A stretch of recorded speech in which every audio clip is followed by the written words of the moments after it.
எந்த மதத்தை சார்ந்தவர்கள் என்றாலும் வாழ்ந்து கொண்டிருக்கிறார்களோ அப்படிங்கிற ஒரு அச்சம் ஒரு ஸ்ட்ராங்கா இருந்துகிட்டே தான்.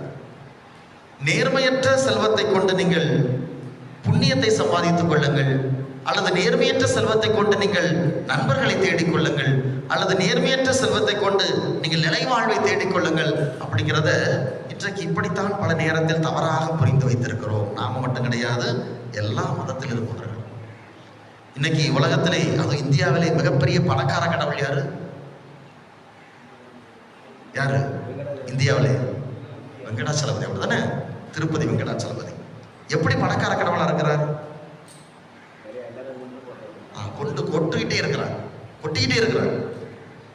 அங்க கொட்டுறவங்க எல்லாருடைய மனநிலை இதுதான். நான் சேர்க்கிற நேர்மையற்ற செல்வத்தை எல்லாம் நான் கடவுள்கிட்ட கொடுத்துட்டா எனக்கு புண்ணியம் வந்துடும். நான்